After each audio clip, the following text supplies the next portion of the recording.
తాహతుకు మించిన ఆడంబరాలు. Middle class వాళ్ళు అటు హై క్లాస్‌కి వెళ్ళలేక, ఇటు లో క్లాస్‌కి వెళ్ళలేక విపరీతంగా తోటోడు తొడగొస్తున్నాడని చెప్పి వీళ్ళు మెడగోసుకునే స్థితికి చేరుతున్నారు. చూడండి, ఒక జీవితంలో వాళ్ళు సంపాదించిన డబ్బులో దాదాపు 50% పెళ్ళిళ్ళకి, పేరంటాలకి ఖర్చు పెట్టేస్తున్నారు. రీసెంట్‌గా ఒక మ్యారేజ్‌కెళ్తే కళ్యాణ మండపంకి అయ్యే రెంట్ ఎంత? ఇస్తరు రూ. 500 అంటండి. ఇస్తరు భోజనం రూ. 500 కళ్యాణ మండపానికి 5,00,000 క్యాటరింగోడు, ఊడ్చేవాడు, కడిగేవాడు, లైటింగోడు, కారోడు. ఆ! అసలు ఏం డబ్బులు ఖర్చు పెడతాము? ఏంది? అసలు ఒక మిడిల్ క్లాస్ ఎంప్లాయ్ తన జీవితంలో సంపాదించే డబ్బెంత? అది వాళ్ళ పిల్లల పెళ్ళిళ్ళకి ఆ రకంగా ఖర్చు పెడితే వాడు అప్పుల పాలైపోతున్నారు. వెనక ముందు లేకుండా ఎవరినో మెప్పించడానికి, ఎవరి ముందో గొప్పలు చెప్పుకోవడానికి, లేదా ఆ పెళ్ళి అవతల వాళ్ళ యొక్క గొంతెమ్మ కోరికలు తీర్చడానికి ఈ రకంగా ఖర్చులు పెట్టుకోకపోతుంటే ఈ ఎవరికి ఉపయోగం?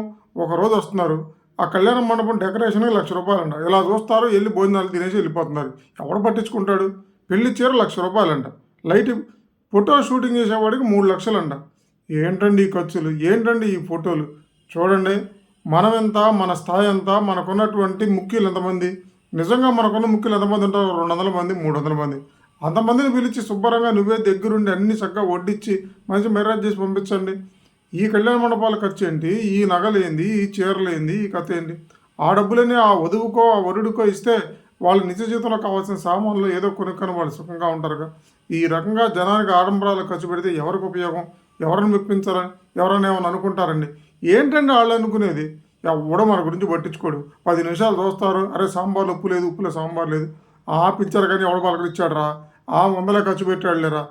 ఎవడో కూడా నీ గురించి గొప్పగా అనుకోడు. కేవలం ప్రతి ఒక్కడు తినేసి 4 నెగిటివ్ మాటలు మాట్లాడి వందలే ఖర్చు పెట్టాడు, బలిసింది ఏముంది అంటారు తప్ప, ఒకవేళ నీ దగ్గర లేపైనా ఖర్చు పెడితే వీడికి హెచ్చులు ఎక్కువలేరా, వెనకమాల అప్పులున్నా ఈ రకంగా చేశాడు అంటాడు తప్ప మన గురించి గొప్పగా అనుకునేవాడు ఎవడో ఉండడు.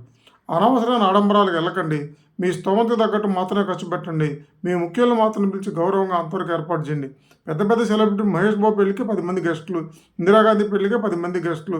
పెద్ద పెద్ద వాళ్ళు చాలా సింపుల్గా ఫామ్ హౌస్లో పెళ్ళిళ్ళు చేసుకుంటే మిడిల్ క్లాస్ వాళ్ళు ఆ తాహతుకు మించి విపరీతంగా ఖర్చు పెట్టి అప్పులు పాలైపోతారు. ఆ వధువుకో వరుడికో ఇస్తే వాళ్ళ జీవితానికి ఆ డబ్బు ఉపయోగపడుద్ది. ఎవరో ఆడంబరాల కోసం ఈ ఖర్చులు పెట్టద్దు. ఖర్చులు తగ్గించండి. ప్రాక్టికల్గా ఆలోచించండి. ఇది ఎవరికి ఉపయోగం అనేది చూడండి. మనకు ఉపయోగపడే విధంగా ఆ డబ్బులు ఖర్చు పెట్టండి తప్ప ఇలా ఆడంబరాలకి వెళ్ళి అనవసరమైన ఖర్చులు పెట్టద్దు.